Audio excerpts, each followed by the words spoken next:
Well, hello and welcome to this week's episode of the Digging Deeper podcast. If you're new here, the goal of this podcast is to dig a little bit deeper into that week's sermon, so that way we might just dig a little bit deeper into our hearts. If you don't know who we are, let's go backwards. Judah, who are you? Hi, I'm Judah, the guy in the chair. Mm-hmm. My name's Jacob. I am the Connections Minister here at First Baptist Hazel. And my name is Chris Brown, and I'm the Associate Pastor. I've been reading Scripture, and I saw where Jesus said, those who are first shall be last. So I just... You've been first for so long. I know, now. So now I want to be last, so that way in heaven I shall be first. The Heavenly Podcast. The Heavenly Podcast. Will there be podcasts in heaven? Good question. Do you think Digging Deeper will be in heaven? Ooh. Do you think Jesus gives sermons in heaven? Let's speculate wildly. Let us know what you think in the comments below, and like and subscribe. Yes. All that has nothing to do with anything. But before we get into the sermon, Judah, you went to Dr. Phil. I did. Not for therapy. But I was about to ask. I was not on stage. Yes. You went to the Dr. Phil show. As an audience member. Yes. Let us know. What was that like? He had a big forehead. And I knew that he was bald, but he had a massive forehead. And that's what you walked away with? That's what I walked That's the only thing. Yep. Was there an applause sign? No, but there was a guy like behind the cameras, and he was like, like you do that whenever, and he would go like, whenever you wanted to go crazy, or he wanted you to go crazy. It's kind of crazy. I want that job, to be the camera operator. That's like, Yeah. come on, everyone, get it together. Please clap. Yeah. Was there anything fun that happened? I got a heart, like plushie that his wife threw out. She was in the audience, so she actually like sat down and was an audience member, and she would just like throw out stuff from a bag at people. Was it part of the show or just random? It's just random. Like she would just do it. Yeah, it's pretty cool. Weird. Yeah. Should we do a live audience for Ooh. Digging Deeper? I don't know. Just like would one anyone person. show up? We need to find new space. Yeah. We can just have people hang out behind the camera. Yeah. And Judah can... In the corner. That was an excellent point. Excellent point, Pastor Jacob. made. Excellent. Yeah. Okay. Anyways. Well, I'm glad you had fun. Thank you. Well, I guess you never said you had fun. I hope you had fun. Yeah. Yeah. All right. Well, this week, Pastor Lee preached, and he preached on the Exodus, or part of the Exodus, that the Israelites went through. The title of the sermon is The Perfect Timing of God. And the whole sermon kind of revolves around God's plans for our lives, God's timings for our lives, and how do we line ourselves up with that, His plans and His timing. The passage is from Exodus 23:20, and we'll read that in just a second. But really, there's only one point. The majority of the passage is just Pastor Lee kind of giving context and cultural clues to what's going on in this passage, and then landing on, okay, now we need to go. We need to line ourselves up with God's timing, learn from their mistakes, line ourselves up with God's timing, and move forward with God. That's really the gist of the sermon, but we'll get there in a second. Let's start out by reading the passage. Exodus 23:20 through 23. Jacob, use your nice radio voice for it. Behold, I send an angel before you to guard you on your way and to bring you to the place that I have prepared. Pay careful attention to him and obey his voice. Do not rebel against him, for he will not pardon your transgression, for my name is in him. But if you carefully obey his voice and do all that I say, then I will be an enemy to your enemies and an adversary to your adversaries. When my angel goes before you and brings you to the Amorites and the Hittites and the Perizzites and the Canaanites, the Hivitites and the Jebusites, and I will blot them out. Nice. I don't have that kind of voice. You could voice act for like those scary movie shows or like the thriller shows? I was a radio voice host on our local radio Oh yeah, at Weatherford. Did you sound like that? No, No. that's why I quit. I was Right. when I first got here, we started up a young adults Bible study called Breakout, and I made a little like video info like promotional thing, and I did voiceover for it, just reading this thing, and I do not have a voiceover voice. Like I promise you, every single person that knew me was like, "Yeah, that's Chris," It's awesome. and he sounds lame. Anyways. Exodus 23:20 that we just read. Again, the Israelites are preparing themselves to go into the promised land coming out of slavery from Egypt. And this kind of lands right at the beginning of that timeline. Mm-hmm. So, again, all of this is centered around the timing of God and how the Israelites maybe didn't line themselves up with the timing of God. Do you have any thoughts? Just kind of opening thoughts? Yeah, I liked the timeline breakdown that Pastor Lee gave us Sunday morning. So, like, obviously, you know, we're familiar with the Exodus. We're familiar with the fact that, you know, the generation that came out of Egypt does not get to go into the Promised Land. They sinned against God. They grumbled. They directly disobeyed God's directions and his commands, and so they didn't get to go. But it really shouldn't have taken that long. Like if they would have it's not followed a direction. long, like, you know, when you hear they wander through the wilderness for 40 years, you would think, oh wow, they went on a extravagantly long journey. No, it actually really wasn't that long of a journey. It's pretty close. Egypt and the land of Canaan, modern day Israel. It's like it's right there. Yeah.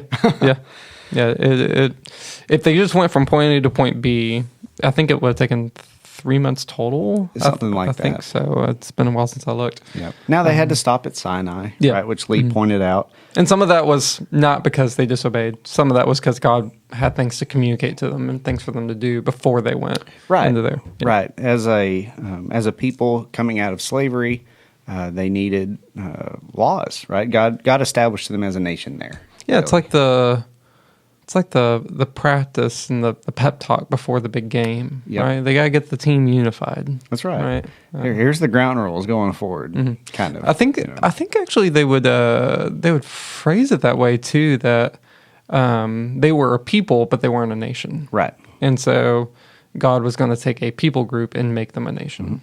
That's right. And the law that God gave to Moses was really like their constitution in a lot of ways. Thinking from an American perspective, or the plagues would have been their Declaration of Independence. The 1776. Yeah. That's right. Yeah. It's that Ron Swanson quote. History really began in 1776. Everything before that was a mistake. Yes. Yes. So this passage is kind of, or what's going on is a preparation for what's about to happen. And I've got something to ask you because you are a grill master. Would you call yourself a grill master? You know, probably depends on the context. You know, if I'm At the very least, a grill. Aspiring grill master. Sure. Okay. Let's go with that. Pastor Lee mentioned preparing meats. Like in the same way that you prepare meats, God was preparing them. And Pastor Lee gave a description of preparing meats. I just want to ask you as a aspiring grill master, do you agree with this preparing of meats, or would you do something different? So the way that he described it was you have to tenderize the meat, and I think he said you had to beat it to make it nice and juicy and tender before you actually put it on the grill. What's your thoughts? Yeah, I don't usually do that. I don't want to disagree with Pastor, but We don't normally disagree with Pastor. Right. Hot take here. yeah, If he's watching, by the way, just Just give a defense for yourself in the comments.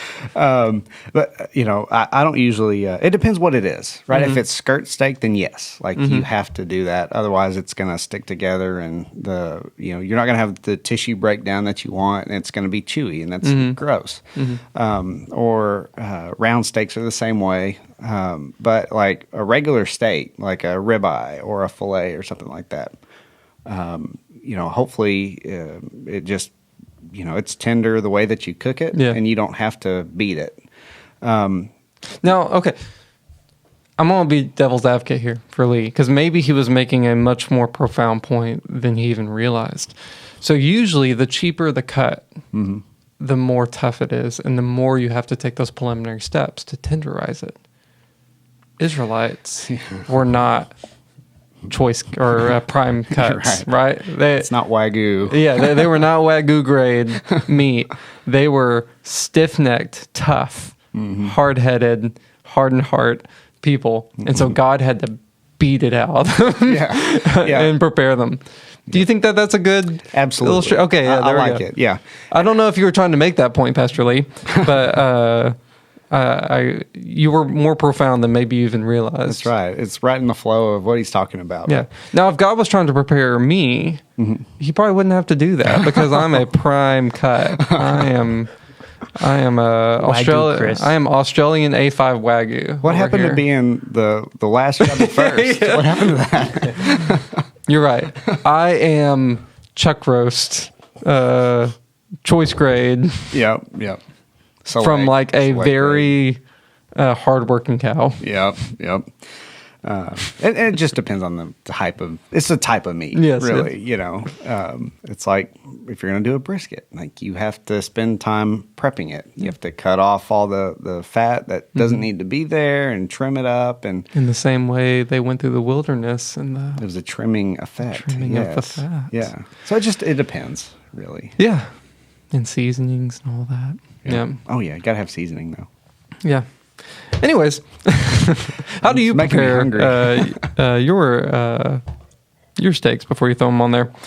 Anyways, so that's kind of what was going on in the wilderness. That in the timeline of things, there were aspects of the wilderness that God was going to take them through either way, and seemingly, and then there were aspects that because of their disobedience, the wilderness was a punishment for what was going on. So if you kind of reverse engineer it, if they didn't disobey, therefore they wouldn't have been in the wilderness for that long. They would have been able to go into the promised land much sooner than that, even most especially Moses, right?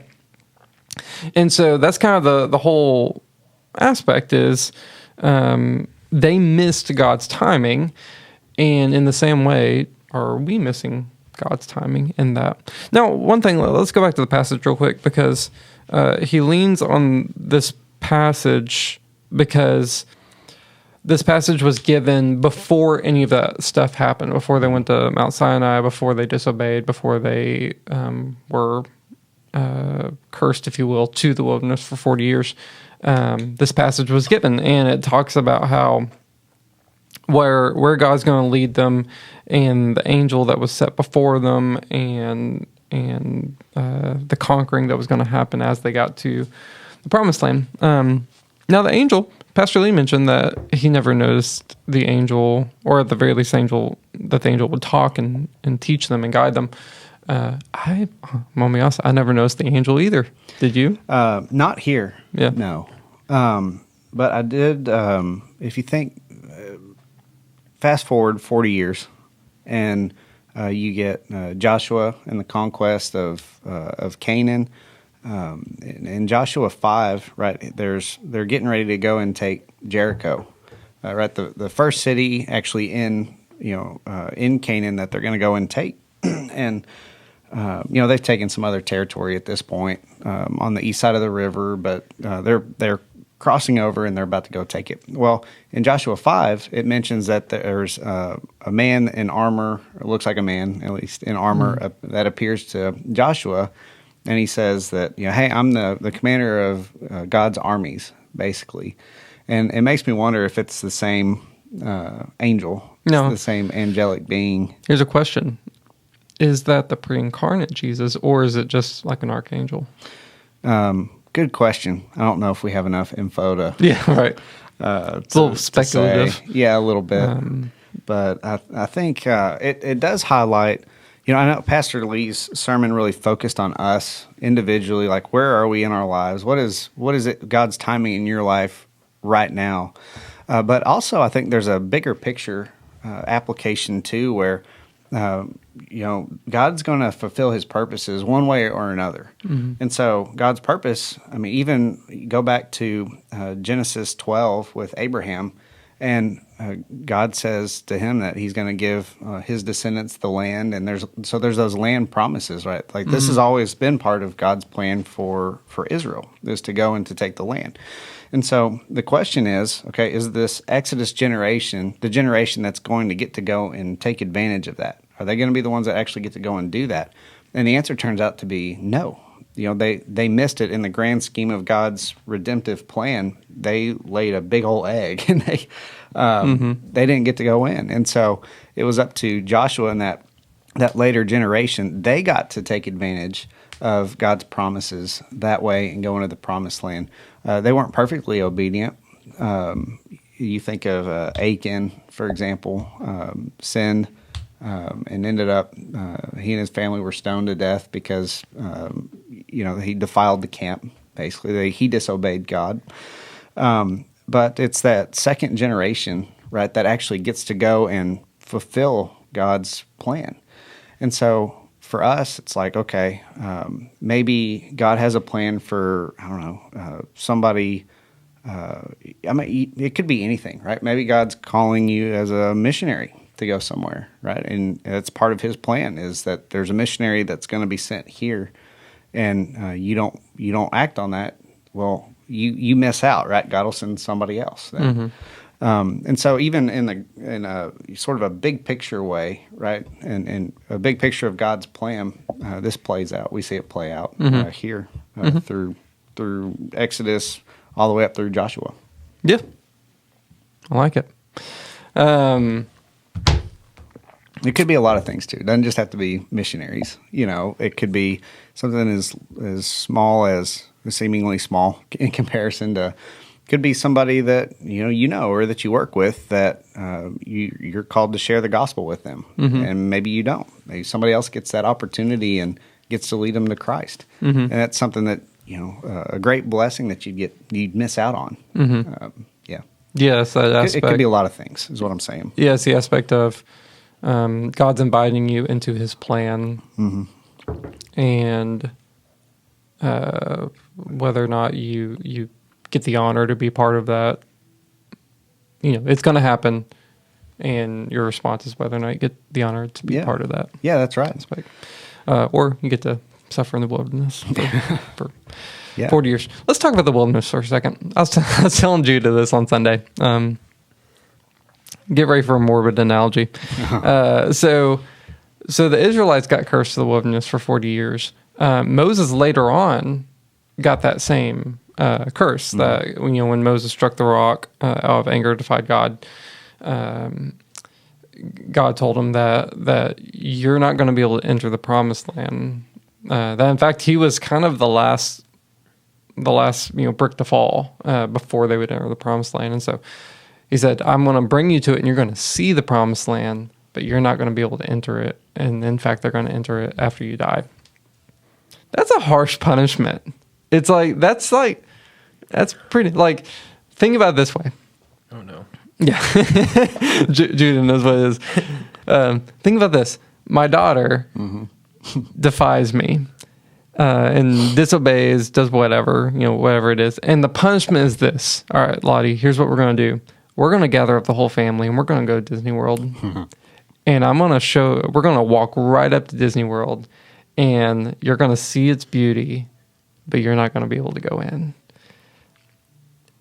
Now, if I want to take it a non-morbid way, I would say, you actually get to hang out right here, and we're going to go in. Yeah. If I want to take it a morbid way, I'm going to say, we're going to wait until you keel over. And the moment you keel over, then we're going to go in and have the time of our life. Mm-hmm. That's awful, right? Or not? I mean, it sounds pretty harsh. It's harsh, yeah. On the other hand, Moses at this point is 120 years old. So he might be like, I'm tired, y'all. Just, Yeah. In some ways, it might have been like Disneyland because, finally the promised land. It's a land flowing with milk and honey. This is going to be great.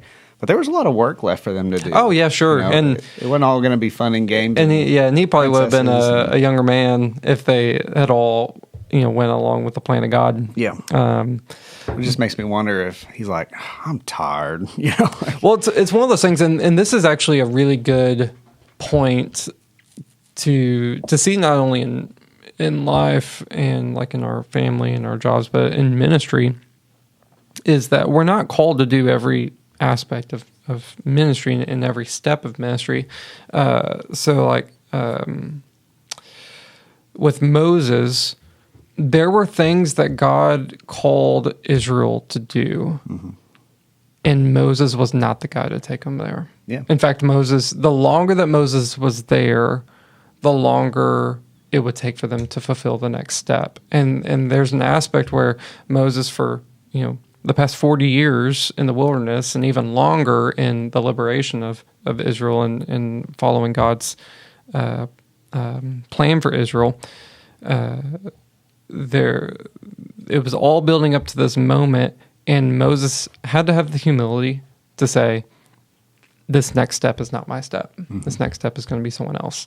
And that's very much how we have to think about ministry as well. It's like we're not called to do every single step, but maybe we're called to do our step and then to humbly step down and let the next one take over in that. Yeah, we saw it with David. He wanted to build the temple. Yep. And he asked, and the answer was no. And God's like, not who your are job. you? Yeah, exactly. That's Solomon's job. That's not your job. And so, he didn't build it. And that's like an important thing, I think, for ministry, again, for Christian life in general, but I think especially with ministry in the church, is to think about the church as something bigger than yourself. If you think about the church as only what am I doing within it, then your work will last as long as you last. But if your mindset is I am only a small part in the grand scheme of the church, then now you're not thinking about, okay, what can I do? And then when I'm done, I'm done. You're thinking about what can I do within this grand scheme and now help transition that. Yeah, that's right. Transition me out, next guy in, and in any sort of aspect. Anyways, just a thought. I thought I've never thought about that punishment, but it's probably a bittersweet moment for Moses of like finally the promised land, but I don't get to go in. Yeah. I'm happy for Israel, sad for myself, but also I'm 120. It's time. Yeah. Yep. He's like, yeah, I'm happy for you guys. And like the tail end of Deuteronomy, he's like, be sure to follow all the laws, y'all. Follow all the laws. Guys. Okay. It's like we've been practicing for this 40 years, guys. This is the time. It's been building to this. Don't drop the ball. That's right. They're like, follow all the laws. You get to live long in the land. And then whenever y'all don't, y'all are going to be carried off. Do you think, have y'all ever seen the Scared Straight show or Beyond Scared Straight or whatever it is? I know what the premise, yeah. It's like they take these kids into the prisons and the guys that are in prison are like don't go down this life. Like this isn't a life that you want. Look at where I am. You think that was Deuteronomy for Moses? It's like, guys, don't do this. Don't you think about it. Look at me. I'm an example of what you shouldn't do. Exactly. Anyways. It's like you tell a little kid not to touch something. And so what do? They put their finger up and they look back at you. Lottie, man. She, even Judson, you tell them not to do something and they will find that edge. Like they'll be like, oh, yeah. I'm not touching it. It. And that's what gets me. It's not so much the getting close to touching it. It's whenever they turn back and look at you. Yeah, and that's where... Like, what are you going to do? Okay, we're shifting from the passage into parenting advice for any of y'all. It's hard because like my brain thinks very black and white. And so like, here's the rule, and don't break the rule. And if I say, okay, stop touching that. And if they do this, technically they're not breaking the rule. And so like the legality part of me is like, I can't punish them because they're not breaking the rule. But then the heart part of me knows they're not breaking the rule, but they're breaking the intent of the rule. Right. And so I want to punish them, or not punish that sounds hard. I want to discipline and correct them to show rules aren't there just to be black and white guides, but the rules are there to provide an intent and a motive behind that, right? So if you're getting as close as you can, you're already breaking the intent of why that rule is there. It's very similar to what Jesus did with the Israelites when he came. He's like, it's not about sleeping with other people. It's about lust. It's about the desires of your heart. Clean that up, and then the rest will follow. And so, anyways, neither here nor there. Well, it's kind of one of the things that Pastor Lee brought up was the milestones, right, in life and the world's timing for things. And I'm going to disagree with Lee on a second point. Oh man, the hot take number 2. Yeah, here we go. So, he was talking about milestones, and the first major milestone is high school graduation. And that is a big milestone. But you know what's also another big milestone? Potty training. You know what else is another big milestone? Is when they can take care of their potty time all by themselves. You know what else is another big milestone?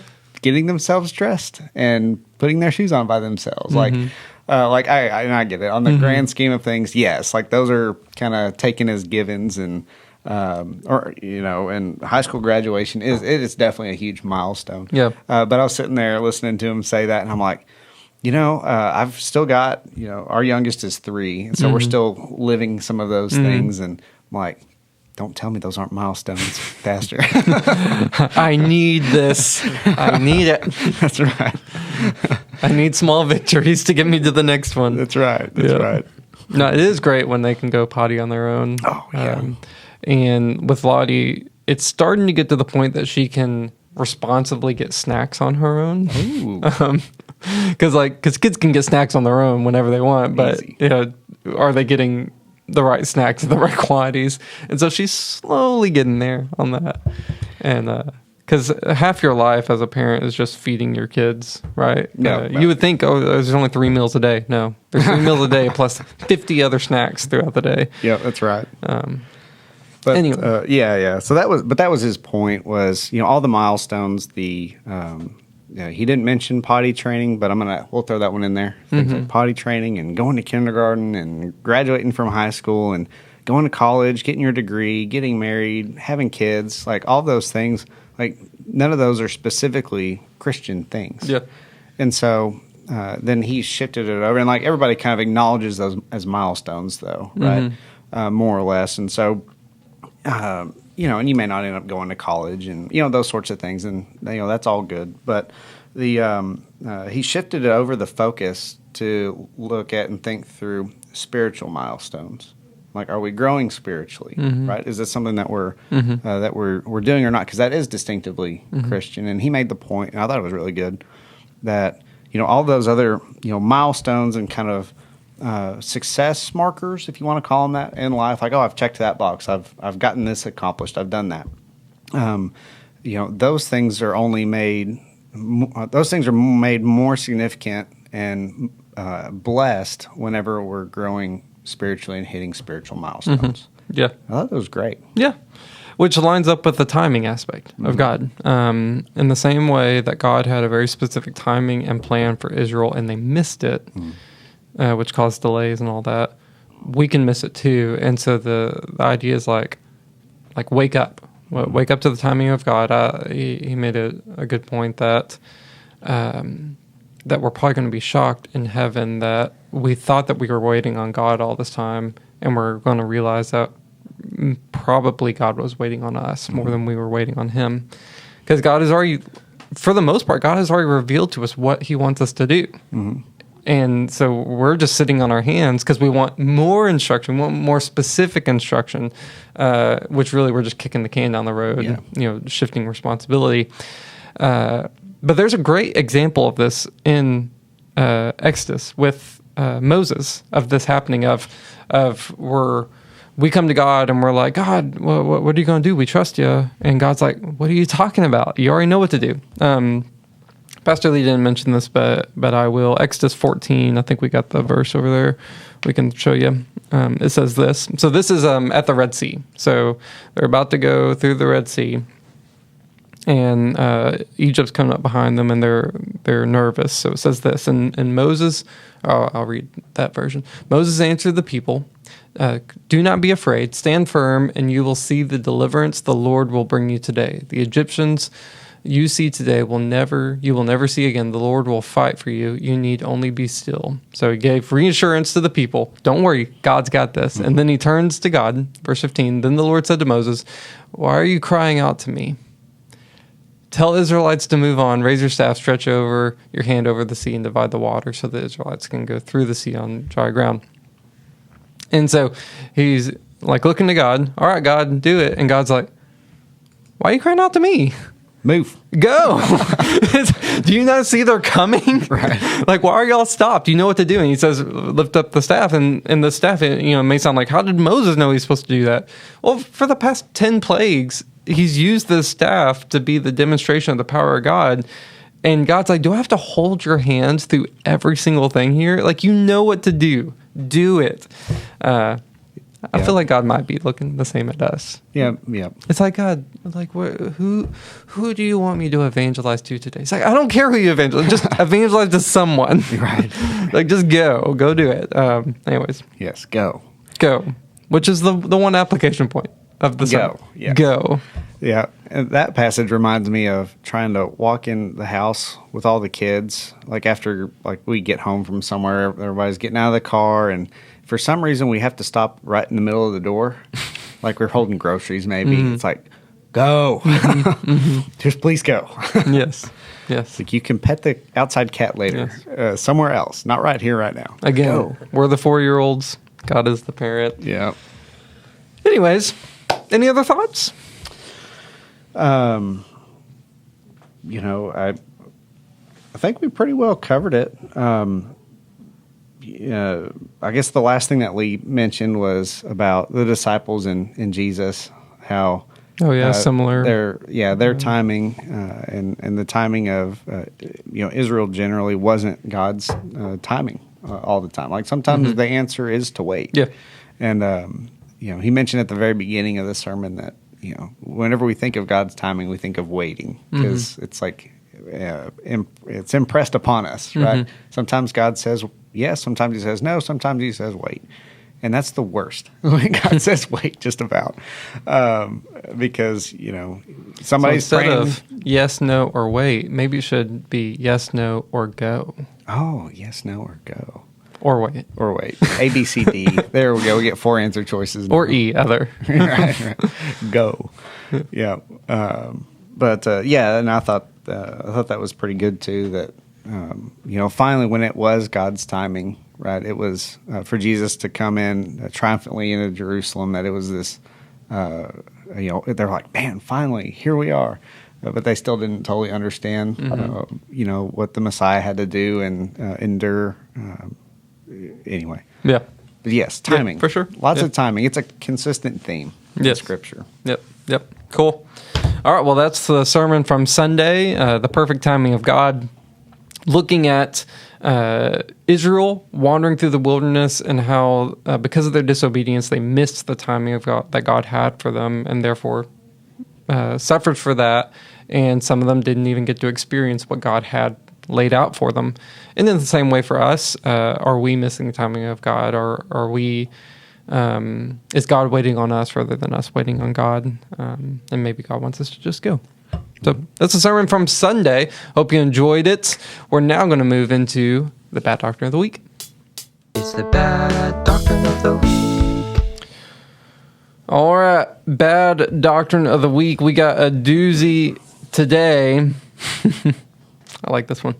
So this actually comes from my Facebook feed from a few years back. A guy that I used to go to high school with made this post, and not to spoil anything, but has to do with acid trips. And so never.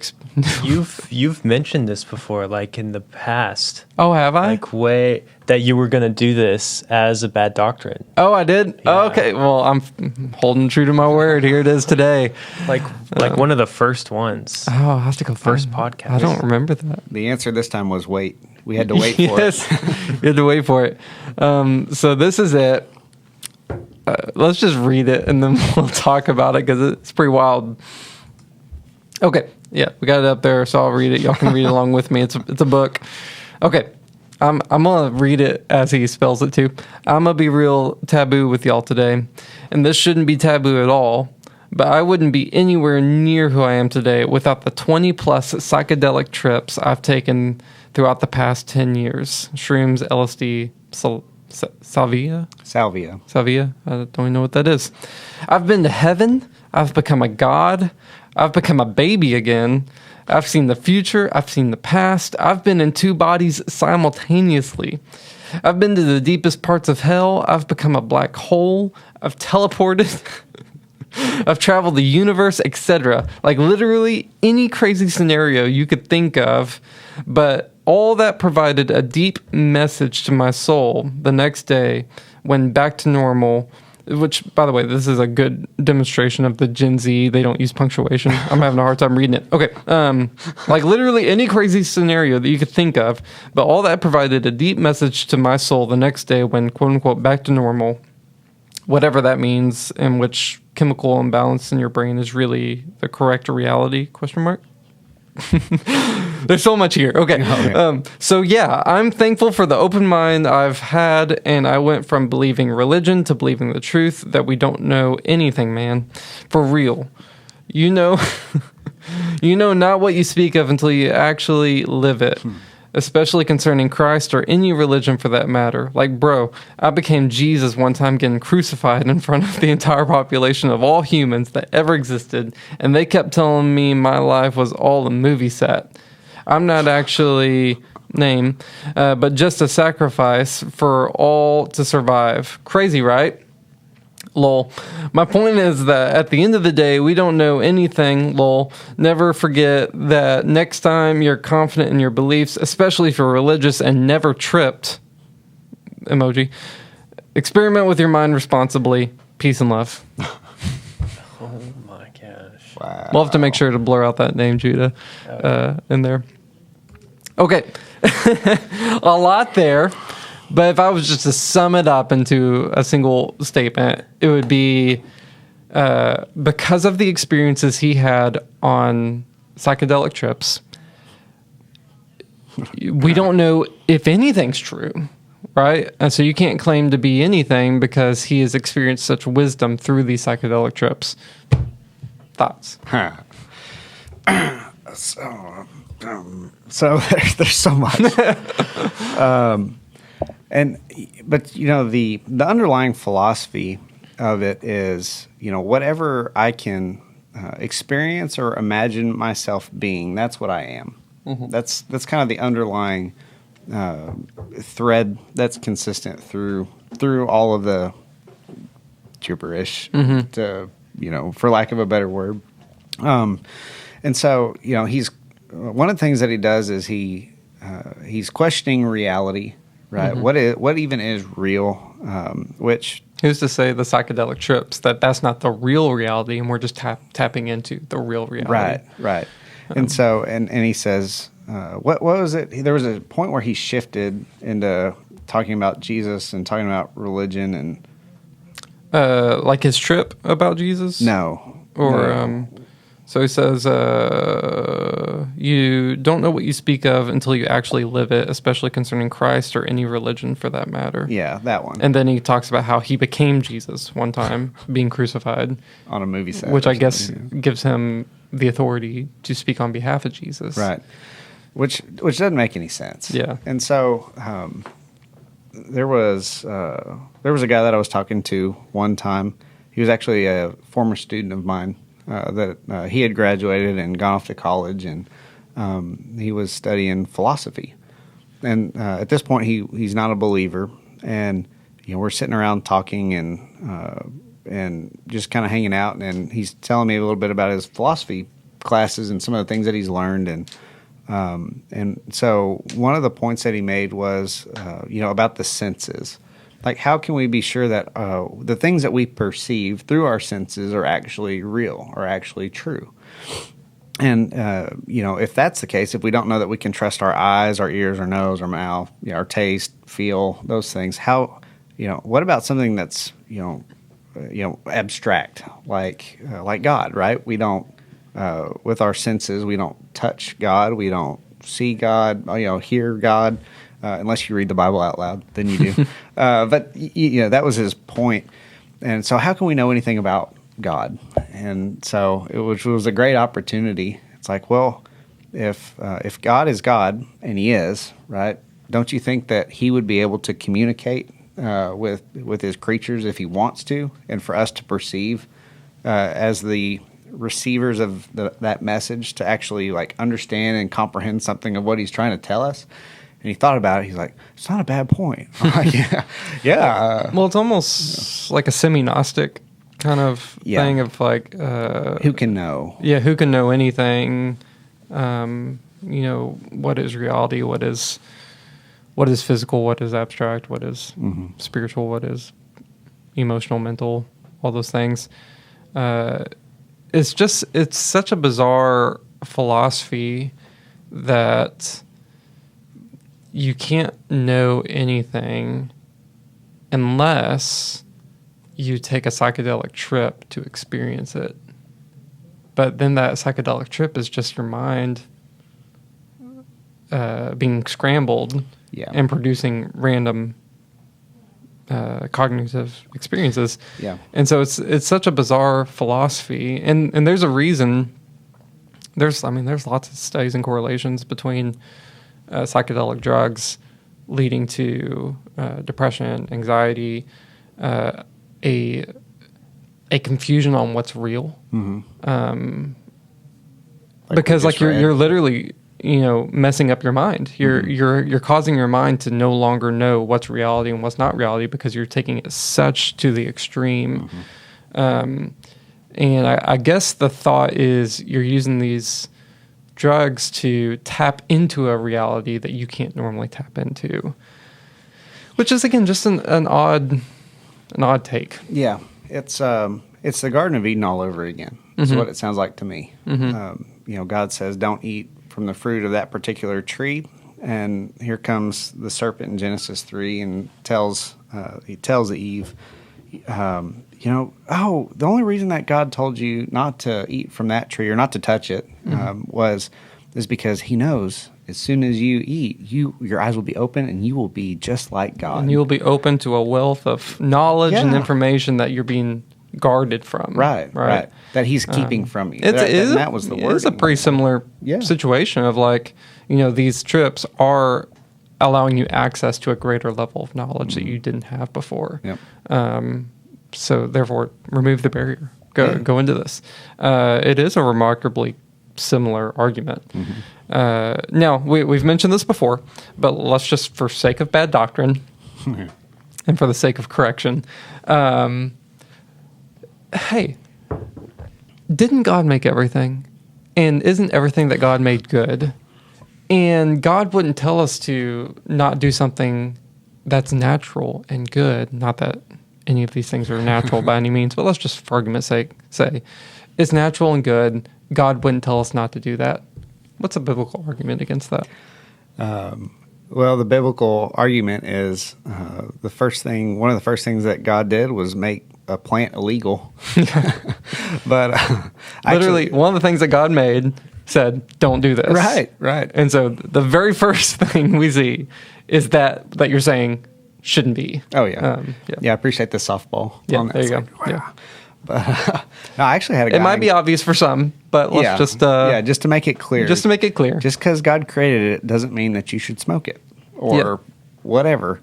There's actually a guy that I went to college with, and sometimes we'd all talk, and he was trying to argue that his point was, he said, we were sitting around, he goes, you can't tell me that Jesus didn't sit around and smoke weed or sit around and smoke peyote or whatever it was. I'm like, based on what? Like, what are you talking about? Right. And, but hey, it's all good. And, obviously he liked to enjoy those things. And so, he's trying to justify, his own position using that. And it's like, no, I don't think, there's no, where are you getting this from? This is just an idea that you had. But even then, again, just because God made it, just because it's there doesn't mean it's always good to do it, right? There's reasons. There's good reasons for not doing psychedelics. Yeah. There's great reasons, not to smoke marijuana. There's great reasons not to get drunk. I mean, we could go on and on and on. Yeah, and there's certainly spiritual, emotional reasons, and then there's just physical reasons. Yeah. Also, yeah. So in conclusion, the premise of this is you can't know anything until you experience it for yourself, and I think what he's saying is use these psychedelic drugs to literally experience these things and give you insight into how to be these things to the point of becoming God, right? Becoming Jesus, being crucified on the cross. And if you can become Jesus through these psychedelic drugs and experience being crucified on the cross, that gives you greater insight into who God is. And from there, and like you said, it's remarkably similar to just eat this fruit and you can become like God and then have greater knowledge to speak for God or on behalf of God or to know what is. Needless to say, maybe not the best approach. God created a very, very clear hierarchy here that he is God and that we are not. If you look throughout the end of Job, after these 30-something chapters of lamenting and speaking on behalf of God and so on and so forth, at the end of this book of Job, God spends quite a bit of time basically saying, I am God, you are not. I know things that you don't know, that you can't even comprehend. I was there from the beginning. You weren't. No matter how much psychedelic drugs you take, you were not there. I was. There's an authority balance here, and our job is not to achieve the level of God, whether in authority or information or knowledge or whatever. Our job is to recognize his authority and yield ourselves to his authority through his word. That's right. Yep. And God has gifted us from the beginning with faculties of logic and knowledge. Like he gave us these capabilities, right, to understand and to know. And so it would be strange if God, at least by nature, did not give us what we needed to know him. Right? That's why we're created, right? It's to be in fellowship with God and fellowship with one another. One of the reasons, anyway. And so it would be. It doesn't make a whole lot of sense if you would need psychedelics to actually tap in to that, to know God better. That doesn't make sense. That doesn't track with creation, how we're put together. Sounds more like a cult approach. Yeah. Than a little bit. Yeah. Here, drink the Kool-Aid. Right. Yeah. Kind of deal. Yeah. Anyways, what do y'all think? Maybe don't answer that question. I don't even know what else to add to that. Just what do you think? I don't know. Judah, you got any final thoughts? Yeah, I guess I'm going to have to take some psychedelics to understand true reality. Disclaimer, he's not actually going to do that. No, I'm not. Anyway. That was an interesting Facebook post. It was an interesting man. And the fact I have some interesting friends on Facebook. That's I guess. Then somebody thought to put that on Facebook. You know what's more wild is the amount of people commenting, like amening this. Like, really? It is pretty wild. Are they all from Colorado? I don't know, man. So anyways, wow. Not that there's anything wrong with being from Colorado, but that's just where, recreational marijuana and shrooms are legal. However that happens. So Colorado's a beautiful place. Salvia, I guess. I don't even know what that is. Yeah. Anyways, this is the entertainment that y'all came for, right? Bad Doctrine of the Week. We are glad that y'all joined us. Tune in next week. We'll be back with another Bad Doctrine of the Week. See y'all later.